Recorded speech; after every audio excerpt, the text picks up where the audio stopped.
Good morning, sir. How goes it? Look at Ah, us you both know, in Edmonton, eh? I know this is weird. I woke up this morning to the sound of some pretty aggressive wind, and I was thinking maybe a snowstorm was going to be rolling in, but when I checked my trusty weather app, it said not till Monday. So Oh, and thank goodness. So I was up in Grand Prairie. I did the casino show there on nice. Wednesday. And tonight I'm going to that Canada-Costa Rica soccer game at Commonwealth Oh, Stadium. have fun with And, that. buddy, it is going to be cold, and I am so glad the snowstorm is waiting. No kidding. Wow. How's your last few days been, buddy? It's been good. It's kind of out of it I don't know. Just kind of got swamped over the weekend with just like family stuff, and I was assigned to do all the Christmas decorations. So we have our tree up now and everything like that. Oh, now the Remembrance Day is over. You put No, it no, all no, up. no, no. We did that long before Remembrance Day. I think November 4th we put them up. So it would have been November 1st, the day after Halloween, but my wife was working, so I got away with it. But we uh, we live in a very diverse neighborhood, shall we say? So there was a lot of people in the neighborhood who celebrate Diwali, which is um, so there's a lot of Christmas lights going up for the Diwali celebrations. So Right. that was November 4th. So at that point, my wife was not tolerating any more delays. Decorations went up. So, and I've decorated Were my you office too. I've got all my Christmas themed Funko Pops behind me. There's a Yoda in a Santa suit, Darth Vader with a candy cane lightsaber. I've got Spider Man in a Christmas sweater, and the Joker dressed up like Santa. So I mean, I'm ready now. looking good? Anyways, Looking good. should we talk ball? Yeah, let's do it. Welcome to the Walk Off, everybody. Thank you so much for joining us. Always appreciate the listenership. Obviously, you can do so wherever you get your podcasts. And if you're watching us on YouTube right now, well, you already know what you're doing here, obviously. I'm Scott Belford, joined as always by Adam Mack.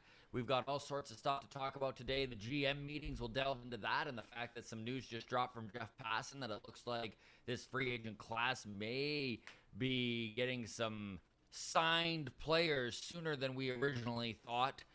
Lots of hardware handed out in the last few days, and the Blue Jays recipients of that. We'll delve into that, and of course, we'll go over some trade candidates we could see leaving the Jays and some targets that could be coming back our way. You can follow us at Walk Off Podcast on Twitter, the Walk Off Podcast on Instagram, and on TikTok. We also we've been low on guests, and I will just say this. Normally, we've been doing about a guest a week, and I know that since the ball season ended, we haven't had much on the go. Very thankful to talk to our buddy from the UK there, Steve. We obviously had Craig Ballard on from Jays Talk, but as for talking to some of these minor league Jays players and stuff like we've been doing all season long, I think that now that the season ended, they were just kind of like, they're seeing our messages, but they haven't responded. I think they're taking a month off, but hopefully we start getting ball players and stuff like that They're getting some back much on the show. needed reps in on the golf course right now. So who can blame them? Exactly. They do love their golf, those Jays prospects, absolutely. And I did wish to bring up too that if you did have a favorite New Hampshire Fisher Cat or someone in the Buffalo Bison system that you would like to hear us ask questions to and pick their brain and talk some ball with, feel free to drop us a line and let us know who you're looking to see on the show. You can do so by obviously messaging us on Twitter or Instagram. And we've also got our Discord open. It's free to everyone, and you can kind of go in there and let us know what you're thinking. Shall we get into this? Let's do it. Let's do it. GM meetings happen this week, and normally this is just a formality, especially over the last couple of years. It's nothing really happens until the winter meetings, and really the last few years with the pandemic and so on and so forth, even 2019, the market was really slow played and nothing really happened until late December or even into the new year. But it's looking like, and we predicted that would be the same this year because of the CBA and its expiration date ending on December 1st, and then it's all rumors and all signs are pointing that there's going to be a lockout come December 1st. But A Jeff lockout Passan that came. still doesn't mean much until February. Exactly. It's all a show until February, pretty much, until spring training starts to lose games. Yeah. But Jeff Passan came out this morning and said that the free agent market is moving faster for certain players than expected. And a couple of the big free agents under Scott Boras's watch, both Marcus Semien and Corey Seager, a couple of the biggest shortstops available on the market currently. Semien, of course, the darling of Toronto. We Jays fans all love him. He played second base and can move around the infield. But the rumors are both of them are looking to sign major contracts before December 1st, so in the next week or two. And the reasoning for that is that it is predicted that once the lockout happens, there won't be any movement. And then once they figure out this CBA, all of a sudden there's going to be a frenzy of moves, and teams are a little worried. There are teams that are worried that they're going to get lost in the shuffle. And obviously that is a concern as a general manager that you would wish to take into consideration here. So it is going to be interesting to see where these chips land before December 1st. Let's really just, I guess, kind of flash forward in our crystal ball, right? So we're talking about December 1st, officially, even though it won't mean much, the lockout begins, right? So there's a freeze on free agent signings, right? Nothing happens other than owners and the Players Association arguing. Flash forward, maybe we lose games, maybe we finally get to it in April, maybe we finally get to it in July, whatever the case may be. Still no free agency until that deal is signed. Yes. Then there's going to be like a week before games start. It's going to be a mad dash. It's going to be insane. So that's the flurry that these guys don't want to miss out on is there's going to be some panic teams, but there's going to be some panic players too, right? So definitely an advantage to signing early, especially for an older guy like Semien, right? Absolutely. Plus, right now, I mean, coming off those two big awards, strike while the iron's hot and your name is in the news, right? Like, yeah. And that is a very good point. Marcus Semien did just take home. He's got a Gold Glove last week, and of course, he won the Silver Slugger Award a couple days ago for second base. He one of the best players in the league. I mean, he's third in AL MVP voting too. Absolutely. It's going to be really interesting to see what happens. I know Steven Matz is another guy, former Blue Jay. He's in free agency right now. Of course, there's all sorts of rumors about where he could be going. He's another domino that looks like is going to fall before December 1st. The first domino to fall so far, we have had a free agent signing, and that is Andrew Heaney going to the Los Angeles Dodgers, kind of in the same idea as Robbie Ray to the Jays last year, right? He's making $8.5 million. Heaney is good stuff, bad control, and obviously the Dodgers are hoping that they can get something figured out of him. That, yeah, he didn't look very good with the Yankees, but we'll see what happens. Out of curiosity, I know that you heard some caveats as to what the MLB is proposing in this new CBA. And it really piqued my interest here. Well, what are you hearing? Okay, so first, like crazy leak that I heard is that the MLB wants free agency to just start at 29 and a half years old. So service time irrelevant. Service time irrelevant. Maybe that's a factor in like arbitration years, but whether you are brought up as a 20-year-old or a 27-year-old, once you're 29 and a half years old, the next offseason you're a free agent. So I mean, that's great for guys who develop slowly, right? Think of like an Aaron Judge or a Josh Donaldson. Guys less excited about that news would be Vladdy and Bo. But, I don't know. I mean, it's the kind of thing where like all the money in the pot is kind of just is what it is. They can't invent new money to spend on these guys. So it's just a shift of money from, one category to another, right? Like, right, because they're talking of raising the floor for the minimum salary, then so the league free agency. Yeah, the league minimum right now is about the same. Yeah, is about $600,000. They want to move it. The players want it moved up to about $1 million per year. And like every club has like 10 of those guys on their team that they're just paying the league minimum, And, so if you go from 600,000 to a million for all those guys, that's an extra 4 million that you're paying those guys. Well, that money has to come from somewhere. So it just means, the next time you sign George Springer, you're signing him for 121 million instead of 125. Or I guess it will be an annual value instead. So my math is off there, but you get the idea. I can't see the Players Association being excited about free agency starting at 29 and a half years old. No, not at all, because that's going to be a sticking point. No, because it favors people who develop slowly. Yes. And there's not a lot of them, right? The game's getting younger. The game is getting younger, and I think that the players are going to want to have confidence in themselves that, like, no. The only reason we've been developing slowly is because you've been holding us back, right? You've been manipulating our service time and all this stuff, right? So just, anyways, that's one thing that I don't think is actually nothing's gonna come of that. The second thing that I thought was interesting was the owners want to just do away with arbitration.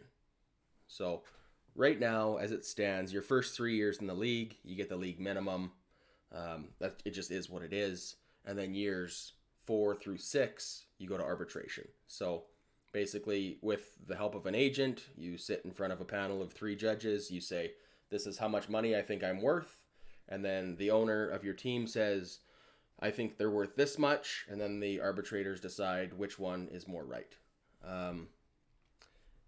Owners don't want to do that anymore. And they just want it to be a formula. Just like, draft picks are slotted a certain, you're drafted first overall. This is how much you get. How much is allotted to that slot, right? Right. So they want to do that based on your WAR stat, which is wins above replacement, right? So they want to just be able to go, hey, Lourdes, you're a left fielder with a WAR of 2.3, so this is how much money you get next year. And that's it. Right? There's no negotiation. Replace the lawyers. Replace the agents. Spreadsheet. The agents aren't going to like that, right? Because that's the big pitch that agents make to these guys is, hey, for 10% of your blah, blah, blah, I'll be there with you through arbitration and I'll help you get that sorted. I don't think anything's going to come of it, but it is nice to think that it would simplify things a lot. And I think, it would potentially, you'd avoid some hurt feelings where the owner doesn't have to say, hey, Vladdy, I think you're only worth this much, right? Instead it goes, hey man, my hands are tied. Here's your $6 million contract. I think you're worth a lot more personally, like good job. Honestly, on all those awards this year. But that is such a good point, Adam, that I had not really taken into consideration the whole hurt feelings idea of it. Like Marcus Stroman, when he was with the Jays, they went through a really rough arbitration process, and he was really... Like, he came out and publicly said it sucked. It was the worst because they literally are nickel and diming you and bringing up every insufficiency you have, every downfall in your play. And I think you're right, man. If you can just look at a spreadsheet and take the line of how many wins above replacement you are, and you go and follow it, that's your money. That's an interesting idea. And I mean, maybe players aren't going to fight that. Maybe players feel the same way, I mean, I like the idea. I don't know if it'll happen or not. Yeah. I think it's great. I mean, I don't know. I think a lot of these little caveats too are all things that they're putting in there so that they can give concessions, you know what I mean? Like, of course. So that they can be like, okay, we're going to negotiate. We're going to take some of this out. So I think that there is a little bit of posturing going on in some of these little tidbits being added to the CBA, but some good ideas in there too. I do like that idea of basing it off of WAR rather than sitting down with your lawyers and just like raking the player over the coals. Well, it is kind of a crazy concept of like, let's say with Vladdy. Hey, Vladdy wants this much money. He thinks he's worth this much. He just won all these major awards. And then the ownership side comes in and goes, yeah, but he really freaking sucks Look for at these defensive reasons. metrics. Yeah, it's just a highlight reel of like the 6 errors that he made or whatever. Yeah. And then whatever, a contract gets agreed to for the year, and now they're just going to be best buds again, and it's like, hey, welcome to the clubhouse. And it's like, I don't know, it's cringy. It is going to be interesting to see what happens with this CBA, man, and to kind of go back here to the GM meetings. Scott Boras, of course, making all sorts of noise, being his regular self. Blue Jays fans, of course, will remember the 2019 free agency when he came out and said Toronto has the blue flu. They don't want to spend. They're just they're trying to lose games. And he came out and said something similar again this year, not about the Blue Jays, but he literally came out and said there's about 17 teams that are trying to win this year. Pretty much saying half the teams are tanking, which is probably generous. He's probably being generous. Tanking is a major problem right now in baseball, which is one of the reasons why I think they're trying to expand playoffs, right? Is to create a little bit more incentive for these ownership groups to go out and spend a little bit of money on free agency. Yeah. Did you see... I thought this was the craziest part to me. The suggested remedy for tanking was if you don't win whatever the threshold was for games. If you don't win at least 80 games, you lose a draft pick. Yeah. Like you just don't get to pick in the first round. That'll never fly, but no. Again, I think that's more of just I want to say something that's going to get headlines, and here we are talking about it. I'll be honest, man. I do really dislike the fact that there are so many bad teams in baseball. And it is a problem. Well, did you see... I don't know what the solution is. Did you see the criticism of the Atlanta Braves and how their World Series win should have an asterisk next to it? No. Who's saying that? That was from Scott Boras as well in that same speech about the about tanking, was that it's kind of BS that the Braves won the World Series because they just picked up scraps from other teams that were tanking. They're like, he basically the takeaway was it's not fair that you should be able to spend money, build a good team in April, and then another team can just pick up scraps from people who are phoning it in and have the same chance at the end of the year as you. Which, I mean, he's not wrong. I mean, he is wrong, but, I mean, you and I both play in fantasy leagues. Is there anything more frustrating in fantasy, whether it's fantasy baseball, fantasy hockey, fantasy football, whatever? Is there anything worse than seeing the team who's 1-8 trade away their best running back or their best whatever? And it's like, even if it is a fair trade in return, if you're one of the guys who just saw, someone else that you're going to have to face in the playoffs bolster their lineup by basically robbing a guy who doesn't care about the season anymore because his year's over, you're just like, oh, fuck you, Adam. How the fuck can you even think? Sorry, I'm getting worked up here. I'm 1-8 in fantasy football this year, so I've been getting a lot of trade offers from everybody, and I've just had to say, like, look, I'm going to do my best to set my lineup for the rest of the year, but none of my players will help anybody else win a championship. So that's my policy for the rest of the way. We're so off topic. Sorry, guys. Everybody who doesn't play fantasy sports is so annoyed. Let's go back to baseball. Let's go back to Marcus Semien for just a second here, because I did find it very interesting to see that his name was one of the ones that were brought up by Jeff Passan that may get signed before December 1st and may jump the gun of a lot of these free agents in a very strong free agent class. And the one thing that really came to mind is that if that is the case, if Marcus Semien is one of these guys, I think Toronto could be a true destination for him unless one of these West Coast teams have blown him away. Like, we're pretty early on in free agency, and the Blue Jays have obviously offered him contracts throughout the season in 2021. They made him offers, and I think that they've got a pretty good idea of what he's after and who is going to spend where. So I think that unless Seattle is the team that maybe is out there to make a huge splash, there's not a lot of other teams that make a ton of sense on the West Coast. Yes, the Angels maybe, but the thing with the Angels is that if they continue to do what they're doing and they go out and get Marcus Semien and again ignore their pitching, we've already seen what happens. They've got two guys who could be an MVP candidate at any time in Mike Trout and Shohei Ohtani.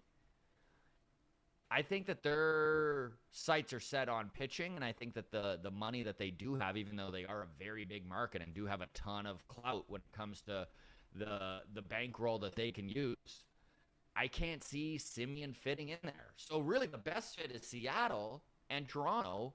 And if Seattle outspends Toronto, I'll be a little choked, man. I don't know how you feel. I don't know if I would say I would be choked. I keep going back to this with Toronto. I love Semien. So glad he was here. Yeah.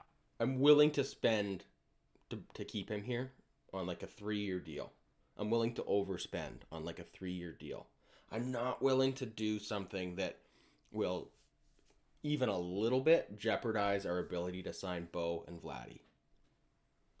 And that's just kind of like it. That's where the conversation ends for me. I don't think the front office would do that. I don't think that is a concern. I don't know, once you start getting into 5-6 year deals, and if that's what he wants, right? Like if we're willing to give him 3 years, 30 million, whereas the Mariners are willing to give him, 6 years, 130 million. Like, I don't know. I don't want to get into a bidding war just for the sake of not losing him. No, and I get that, and I totally get that. I really like Marcus Semien, and I'd love to see him back in a Blue Jays uniform. I don't think that it's the be-all and end-all. I don't think that if the Jays lose out on Marcus, that this is a huge loss. Obviously, it is a loss, but I think that there are guys out there that, Toronto is a winning team right now. People wish to be a part of a winning team, and I think that there are guys out there who would love to come to Toronto. So I don't think that this is going to be do or die, but I think Marcus Semien coming back would be huge for this team, and I think it would be huge for the kids on this team. And we're going to transition here into the awards all the Blue Jays have picked up in the last little bit here, starting with Marcus Semien, who also just won the Silver Slugger Award along with Vladimir Guerrero Jr. and Teoscar Hernandez. And Teoscar Hernandez, now this is 2 Silver Slugger Awards back-to-back for him. Man, I gotta say, this Shapiro and Atkins regime has done some pretty solid moves, and they've really done an elite job, in my opinion, of identifying talent. But Teoscar's got to be one of the top dudes that they've done that with. Like, man, trading Francisco Liriano in 2017 on an expiring contract to Houston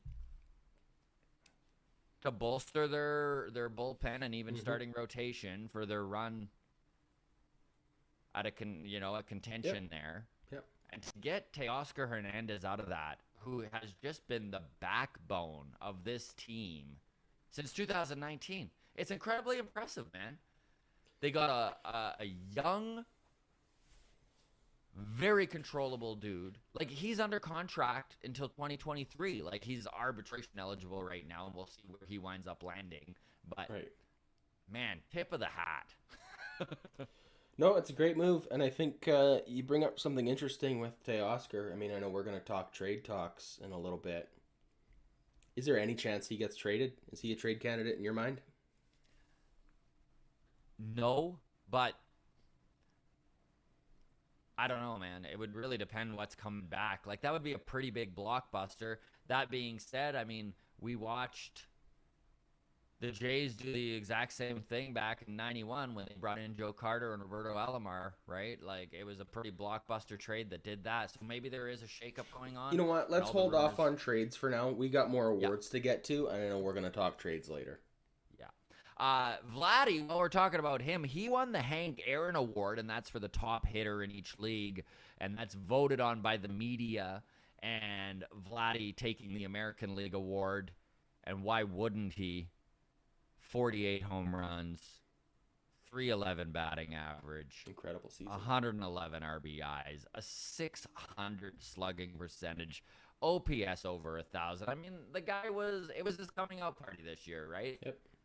He turned out to be everything that he was hyped up to be, and he's bringing home the hardware to show it. So, pretty darn cool. Pretty cool. Okay, let's get into trades. All right. And we're going to break this into 2 categories. We're we're not going to give scenarios as to we would trade this guy for that guy or whatever like that, but we're going to go over the candidates that I think could be moved on the Blue Jays and then some targets that make the most sense going forward. And we're going to start with an area of strength, which is catching for the Toronto Blue Jays, obviously, especially with Gabriel Moreno. And we're going to talk Gabriel Moreno before we wrap this thing up here because he is just absolutely destroying the Arizona Fall League. But he is going to be one of the top prospects in baseball come the start of this spring, maybe even a top 3 guy, which does allow the Blue Jays a little breathing room when it comes to the 3 guys they're currently carrying on their lineup, which is Alejandro Kirk, Reese McGuire, and Danny Jansen. Now, Reese McGuire, he was kind of let go in the middle of April, I think it was, as they DFA'd him, and he cleared waivers, was sent down to AAA for the Jays, and when the Blue Jays experienced all those injuries to their catchers in May, he came up and he played very well. Slightly below average catcher. He's definitely a backup guy. However, he is a left-handed hitter. He calls a good game behind the plate, and he seems to get along with all the catchers. So that is an option that I don't see them getting a lot for him, but it is an option for them to move him to clear up room in the 40-man roster. And even if they can get back a 5th-round draft pick or, whatever, right? It's the I feel like he is in the Joe Panic kind of category. Yeah. Where, like, he could just be traded. We're not going to get a sexy name in return. It's going to be a bullpen arm, and then that bullpen arm may or may not turn into Simber or Richards or whoever, right? Right. But like you said, almost just to make room on the 40-man roster, like... I think we could see Reese move for that exact reason. And he wouldn't be one of the guys that is included in a blockbuster that's going to bring a bunch back. But he is a guy who they may be able to get something for, whereas if you go back 1 year, they could get nothing for him, right? Exactly. In fact, 29 other teams passed on him. So Reese has done enough in 2021 to at least garner some consideration from a team that's like, you know what, lefty bat, we're not very good anyways, and we could use a backup catcher. He'll fit in nicely. There's teams like look at the Brewers took Rowdy Tellez off our hands, right? Yeah. There's just a spot for a guy who, like you said, lefty bat, has shown potential, doesn't really have a spot on our team anymore, and I don't even remember what we got back for Tellez, but best of luck with your new club, Reese. I don't know. It was Trevor Richards. We got Trevor Richards. Was it Trevor Richards? Okay, so that one worked. I was worried it was going to be Brad Hand. Yeah. No. And Bowden Francis, who's in AAA currently. Bowden Francis. Okay, so that was a good trade. Yeah, it was a good trade for both teams. And it was good to see Rowdy kind of have some success with the Brewers. Now, Danny Jansen is a guy that we could see move, but I would be shocked because this front office loves Danny Jansen, and so does this pitching staff. They've shown so much confidence in the guy, have given him so much rope. And at this point, to see Danny Jansen at 25 traded after what the time that they have put into developing him would really surprise me, especially after we saw Danny Jansen kind of come into his own in August and September. He looked really good, and he wound up ending the season far above average, which goes to show you the lack of solid catchers at the major league level. Because Danny Jansen finished above average in all the defensive categories, and I mean, both you and I were pulling our hair out in April, May, and June with this kid, just being like, why does he keep getting at bats? But he showed a lot, man, in September, and I don't know how you feel about him. It's not like I'm like, yes, it has to be Jansen that is our catcher going forward, but I'm no longer upset at the idea. I think that he has made some steps forward, and I think that he probably skews closer to what we saw at the end of the season than what we saw at the beginning. It's probably a happy medium somewhere in between. Where are you at on Jano at this point? I'm going to shock you here. Okay. I was probably maybe one of the loudest critics of Danny Jansen through most of last season. I think 2022 is going to be a breakout season for Danny Jansen. I think he's going to be a top 5 offensive catcher. Wow. I love that. I love that prediction. And this is Mark it what the down, and if Jays I'm have been. wrong, I want to hear people freaking throwing this in my face. But I think he finished the year strong, and like you said, this front office has got so much invested in him. He's such a smart call behind the plate. I really think he's due for a big breakout next year. So, Which kind of lines up to what we're about to say next beautifully, because Alejandro Kirk is probably the most likely candidate to be traded in this catching position for the Toronto Blue Jays, and because he has the most value. He's 23 years old. He sprays the ball all over the field. He hits for power. Not a ton of it, but he hits the ball hard. His exit velocity is always impressive. He's a guy who's going to hit some doubles. Yes, his running is bad. You're never going to see him go first to third. He's not a guy who's going to leg out a triple. However, he has looked good behind the plate. I know his defensive side of things was his downfall when he was going into the 2021 season. I mean, he was 21, right? He just turned 23. Like in that 14 months since we were last evaluating Alejandro Kirk, he has improved substantially as a defensive catcher. And you look at his defensive metrics, and he's pretty much average, which is, hey, at 23, you're only going to improve. I mean, we have talked to several catchers on this show. Greg Zahn stands out as a guy who is like, listen, I played 6 years in the pros before I felt like I could call a good game. It takes experience, and it takes doing it to get to that level where you understand your pitchers, you understand the psychology behind calling a game with a guy. And Alejandro Kirk is making steps towards that every single day. And I think that there's a lot of teams out there that look at him and are like, you know what?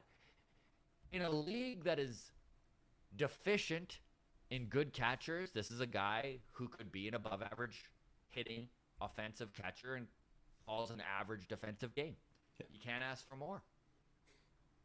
well, you could ask for Gabriel Moreno to pan out, but We'll get to that. So now we're going to go into the outfield. Obviously, it's a crowded outfield for the Toronto Blue Jays. Some of the candidates that we could see possibly move, depending on what trade for what. Randall Grichuk, obviously, is a guy who could be moved. Randall doesn't have a ton of value because of his contract, so he is owed $20 million. I think it's $20.4 million over the next 2 years, so $10 million a year. Not a great contract, but also not an albatross of a contract by any means. It is still very movable. And if the Blue Jays are willing to eat a little of that, you know, if the Blue Jays eat $5 million of that, and all of a sudden Randall Grichuk is costing a team $7 million a year, I think he has some real value for a team, especially a team that's not a contender currently. Maybe the Miami Marlins. I was just going to say that, Scott. Miami Marlins feels like the perfect fit, where we send him down, we pay a good chunk of the contract, and then we get some young guys who they feel like they're going to lose to free agency soon anyways, because the Marlins don't pay anyone. The Miami Marlins also desperately in need of a catcher. So maybe there is something that could work there, sending an outfielder and Kirk that way and getting some starting pitching, which we are going to get into when we get into targets, because obviously the Jays do need to bolster their starting pitching, especially with Ray and Matz going to free agency. There are some holes that need to be filled. And the Miami Marlins are one of, like, maybe the only team out of the 30 MLB teams that have a ton of controllable starting pitching depth that has a high ceiling on it. You know, like, for whatever reason, the Marlins have done a great job of developing starting pitchers, and they have a deep crop to try and bolster the rest of their team. So we could see some Miami Marlins pitchers traded this offseason, and I know the Jays will be one of the teams targeting them. While we're talking about the outfield, we'll get to Lourdes. Now, Lourdes Gurriel Jr. is probably the highest value trade chip that this Jays team has, in my opinion, and a lot of it has to do with the fact that his contract is beautiful. He's being paid $3 million a year over the next 2 years. He becomes a free agent in 2023. The guy has a cannon of an arm. He was a Gold Glove finalist out in left field. He is a streaky hitter, And this is one thing that has been his downfall, probably. And I know, Adam, you're one that has brought this up every time I get all excited about Lourdes. You're like, yes, but he's amazing when he's hot, but when he's cold, he's cold. And it's true. And so we'll see where the Blue Jays fall on how they evaluate Lourdes, because I don't think that they're going to give him up unless they truly feel that it has been proven that no matter what happens, he is going to be that streaky guy, right? Where you're going to need to put up with his hot and his cold streaks. Well, and this is where we got ourselves with Randall Grichuk. Randall Grichuk got a contract because we were hoping, all right, this guy has shown signs that he can be the guy and be that hitter. Well, no, turns out he's 30 and he's a streaky guy, right? So that is kind of and there's value in that, but there's frustration in that. There isn't value in that on a World Series contender, right? So is it worth taking the risk on him?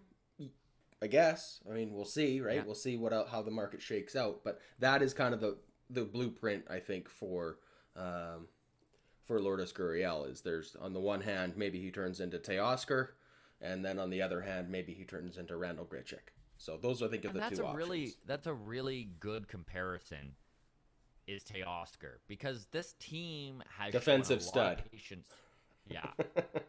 This team has shown a lot of patience with a lot of their guys. And I mean, we just talked about Danny Jansen, and, like Teoscar's a perfect example of a guy that, you show a little bit of patience to, and it does work out. And we've got these guys in the Blue Jays history as well. I mean, look at Edwin Encarnacion, right? Like, Double E, one of my favorite Blue Jays of all time. And the truth with that guy is that he was straight up DFA'd, right? Like, they put him on waivers. Oakland picked him up and then needed to clear room on their 40 men, and the Jays got him back.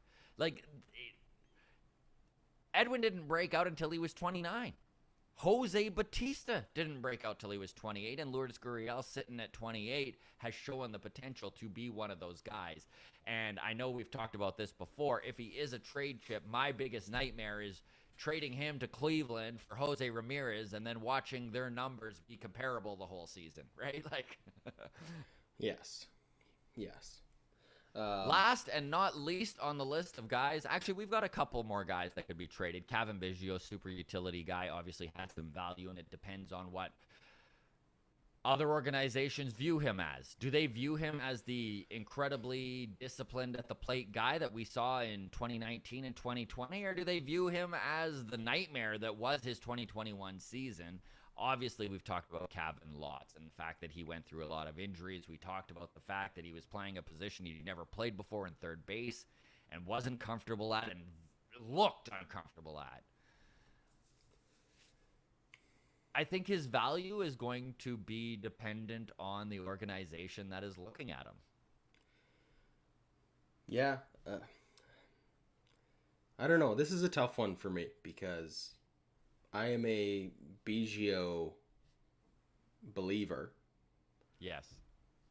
But as much as I've flipped on Danny Jansen and I'm calling for Danny Jansen to have a breakout year next year, Cavan Biggio is in the hot seat. Yes, he is. 2022 is going to be a make or break season if he's still with the Jays, and I hope he is.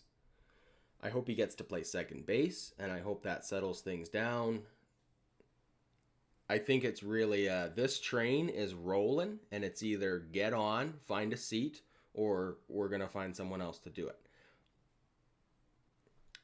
I think you're right. I think this is it. I think if he's still a J at the start of 2022, I think this is a make or break year for him, and he may be on the trade block. We don't know. Another interesting little tidbit here, buddy, is Nate Pearson, because Nate Pearson 1 year ago was untouchable. He was the Blue Jays' number one prospect. This time last year, he was the Toronto Blue Jays' number one prospect and number 8 in all of baseball. And he has struggled with his control. And I know we sat down with Anthony Telford, former Montreal Expo, and his current offseason pitching coach. And I know he didn't work with Nate in the last year and a half over the pandemic. And one of Pearson's Achilles heels, according to Telford, is that he is incredibly into the analytics side of things and the biomechanics side of things, and he'll sit on the computer and judge exactly where his foot's landing and how his arm slot is. And Telford kind of said, you know what? Spin rate, all this biomechanics stuff, all the analytics in the world are important, and obviously data is important, but if you can't locate, it's all garbage anyways. Who cares, right? Yep. So I think that Nate Pearson's another guy very much like Biggio, where I think next year is going to be very telling as to where the Blue Jays feel his ceiling is.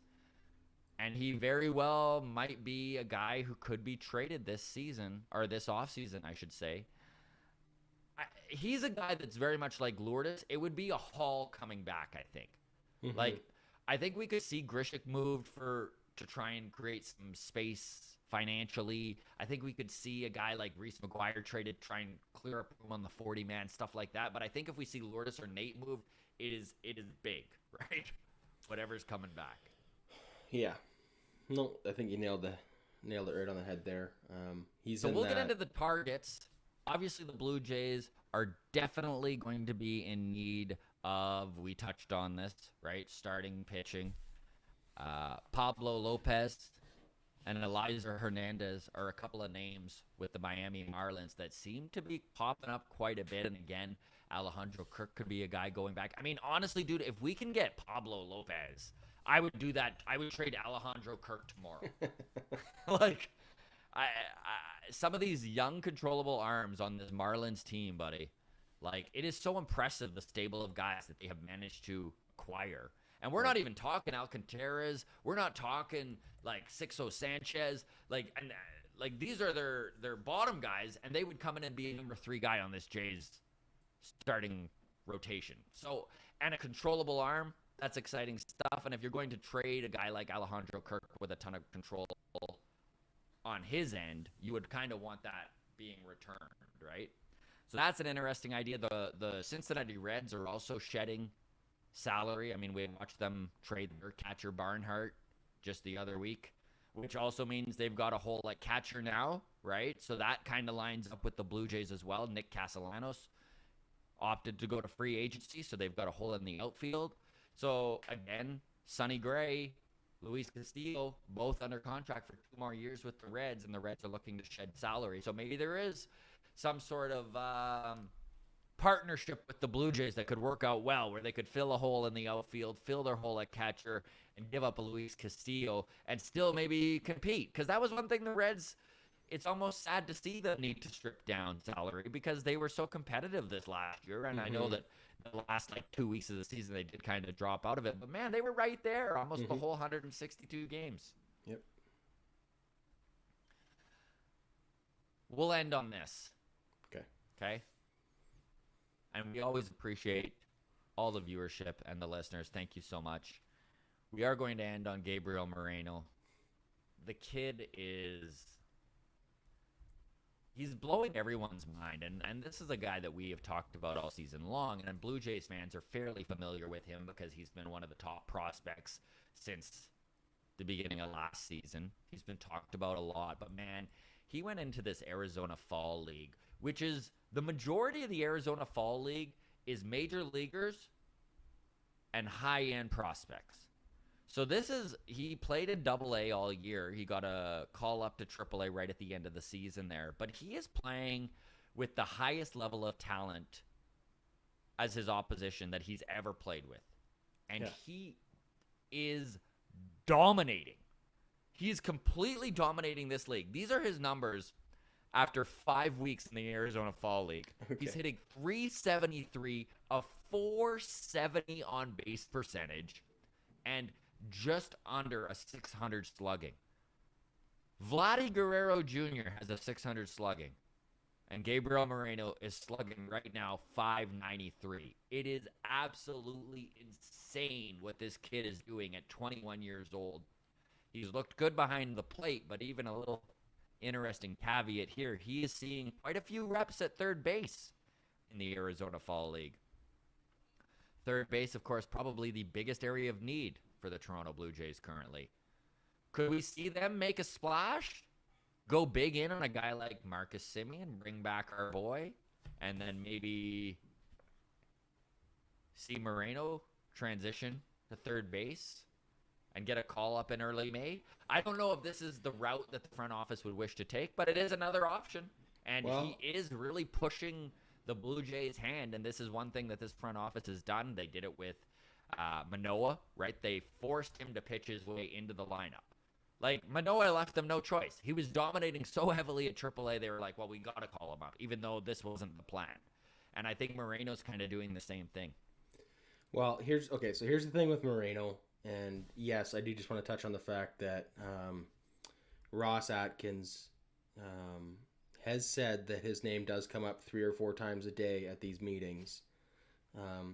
And just to comment on the Moreno at third base, again, Atkins says there's, quote, a very realistic chance that he plays third base moving forward, but they want to see what he looks like in the spring.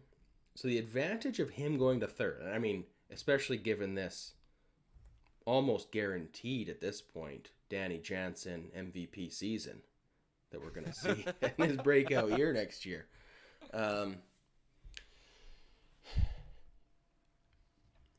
There isn't a logjam at catcher, but like we're also kind of good. Like, as long as Danny Jansen continues to like be above average and good defensively, that's good enough, right? You can have, nobody has a Ivan Rodriguez, or, you know, like, you don't have Joe Mauer. Yeah, that's what you get at catcher, right? You want a defensive guy who isn't killing you offensively. Third base, we have a big hole. If Moreno plays third base, he can be in our lineup 160 times a year. Nobody does that as catcher. Yeah. You need days off as a catcher to let your body heal, rest, recover, whatever. Yes. So Gabriel Moreno as a unit at third base, I don't know. There's something to be excited and there. Another little thing to think of, too, is he was a natural shortstop. It was the Jays that transitioned him to catcher at 18 3 years ago. And the fact that, like you said, Danny Jansen has made some big steps forward, and it looks like he probably... The thing to remember about catcher is there's so much to it, right? So, like, even if Gabriel Moreno comes up and he's pounding the ball, we're going to see him make mistakes behind the plate. There's nothing you can do about it. He's a 21-year-old kid. And we have watched how much Danny Jansen has progressed defensively. He is solid back there. He calls a good game. And this took 4 years for him to get here. So would we rather, and you make a really good point, would we rather see Moreno in the lineup almost 100% of the time? And, you know, could he be worse than Kevin Biggio at third base? I don't think so. I don't think so either. Biggio was, like, Biggio was bad. Look, if Kevin Biggio is hitting 300 and slugging 900 and playing that way at third base, nobody complains. Exactly.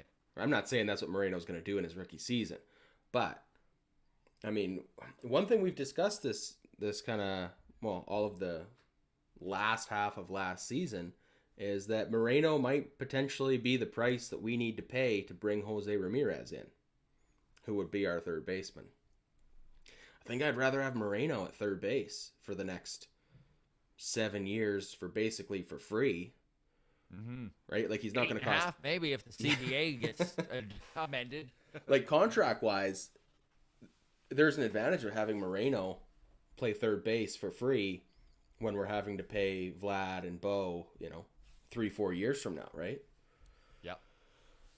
I don't know. That's kind of a sexy idea, Gabby Moreno. I really like that base. idea too. I'm and starting to really get some to see some him heat getting on this. those reps at third, and to see that the front office with the Jays is kind of on that same wavelength, right? And maybe that's just an indication of the confidence that they have in Alejandro Kirk and Danny Jansen. Maybe they're just like, look, we got 2 good guys. Let's not shake the bottle too much. Let's just get creative with our solutions. And we kind of mentioned this weeks ago, is that this offseason might be more creative than we expected, right? Yes. It's not just as simple as, okay, here's a third baseman. Okay, here's a pitcher. Here's a whatever, right? So I don't know. Kevin Biggio at second, Gab Moreno at third base. Look at that infield. All of a sudden, I got goosebumps. It's going to be so fun to see how this all plays out. Thank you so much, everybody, for listening. Did you have anything else to add here? Any little tidbits? I think that Gabby stuff is a great note to end on. So. Okay, sounds good. Awesome. All right, everybody, you can check us out wherever you get your podcasts, at Walk Off Podcast on Twitter. You can follow us on Instagram, The Walk Off Podcast, and TikTok, The Walk Off Podcast. Thanks so much, everybody. Have a great day. Cheers.